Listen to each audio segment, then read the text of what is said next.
When I gave the order, they were ready.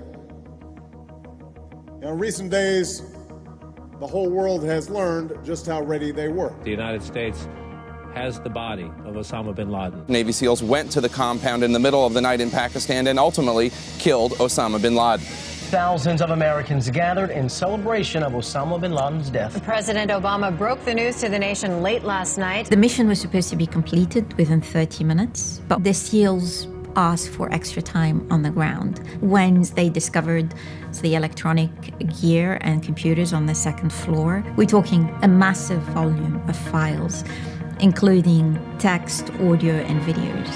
At the time, we had no idea what they discovered. The internal communications turned out to be nearly 6,000 Arabic pages. And for the first time, we had Al-Qaeda's letters that were not meant for public consumption. These were Al-Qaeda's closely guarded secrets, and they're brimming with revelations.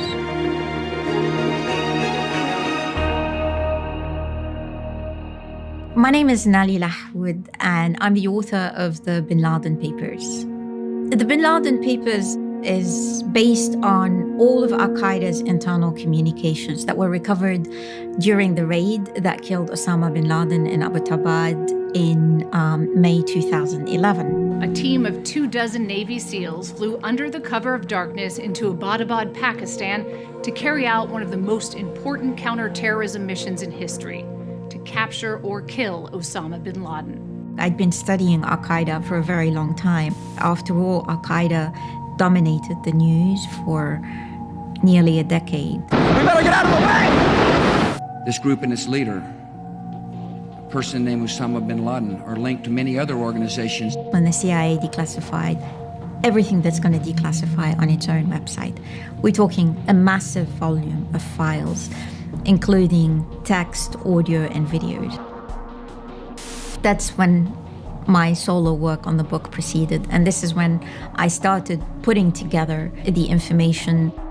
With the help of 2 research assistants, we went through all the text files, nearly 97,000 files. It was challenging because some letters were dated, some of them were not. Sensitive informations were not discussed in the letters. For instance, locations, where bin Laden was, where his associates were. Instead of putting down the names, you would find personality number 1, personality number 2. But then, fortunately, another recovered letter would have the exact names of corresponding to each personality. You get to a point where it feels as if I'm inhabiting the world of the people whose letters I was reading. This is when things started falling into place.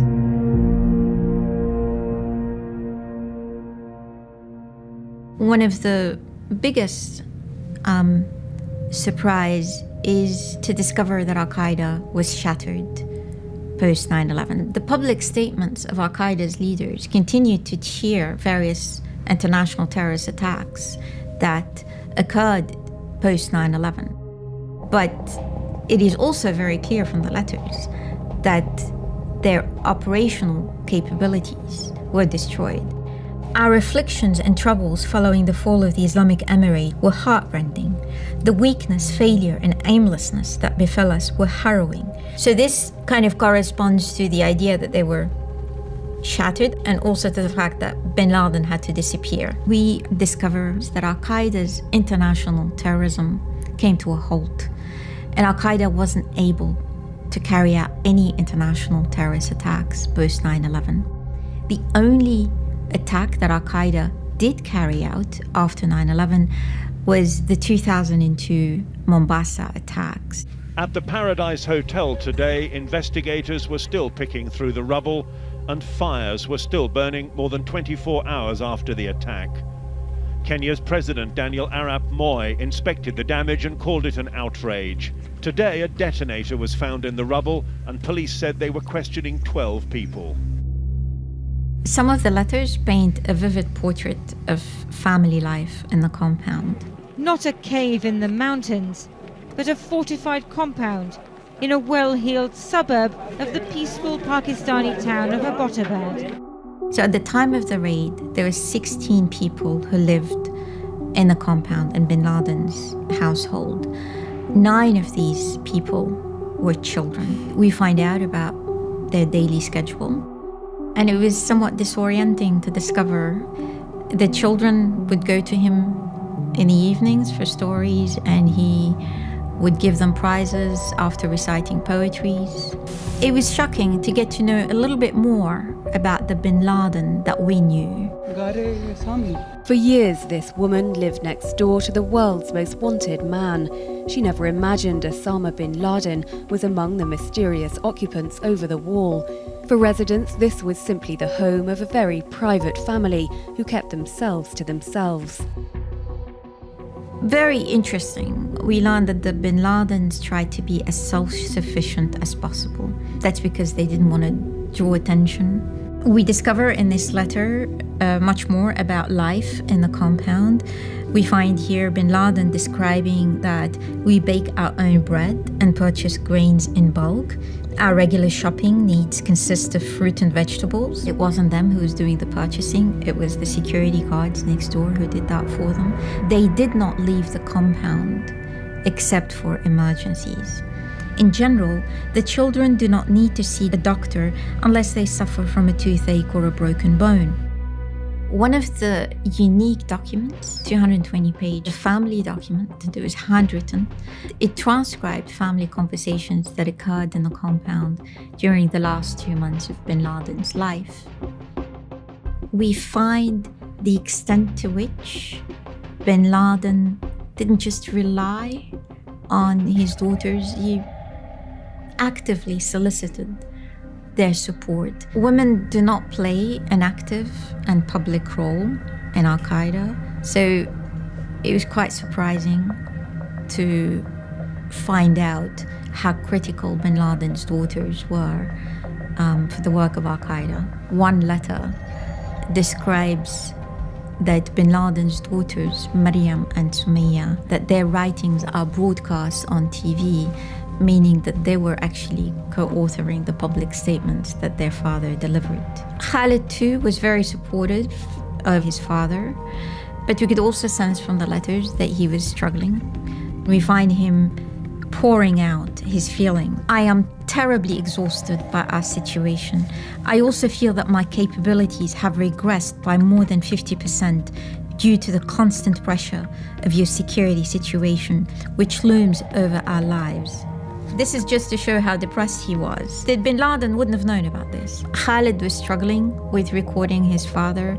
We know from his letters to the jihadi media, as-Sahab, that his video recording of his father weren't that good. And in fact, one of them had been criticized in the media. They were concerned that perhaps this was not a legitimate, that it was a fake video. The last thing that I expected to discover in the letters was how the intelligence agencies managed to discover bin Laden's hideout. The final trail to getting bin Laden really started in 2003 when the CIA focused heavily on bin Laden's use of couriers to communicate. The intelligence briefings that followed the Abbottabad raid indicated that bin Laden's hideout was discovered by tracking down his courier. They were referring to Abu Ahmed al-Kuwaiti. Abu Ahmed al-Kuwaiti was bin Laden's security guard, and it is very clear from the letters that he was not bin Laden's courier. I present my own alternative explanation on how bin Laden's hideout was discovered. We learn that bin Laden communicated with his associates through a closed circle. There's one intermediary on the side of North Waziristan, another on the side of bin Laden, and a courier in between. We discover in the letters that the intermediary on the side of North Waziristan was briefly captured by the Pakistani intelligence, but he was released. But in January 2011, the courier himself was captured. My sense is it was clearly the capture of the real courier that may very well have led to bin Laden's hideout. Now, of course, the intelligence agencies didn't mention the real courier, and it's understandable. They had every reason not to tell us the full story, most likely because they were still interested pursuing other Al-Qaeda leaders in North Waziristan, and some of them were actually either captured or killed soon after the raid. The letters were not written for public consumption, and you had to really piece different clues together in order to appreciate what's happening. So it's one thing to read the letter and get a rough understanding, but it's another to be able to piece them together. We get to discover a different side of bin Laden, and it was somewhat disorienting. What I didn't expect was the revelations in the letters was going to change the narrative about Al-Qaeda. And it's a different narrative that we discover through the letters. It's a different history of Al-Qaeda that we discover through the letters.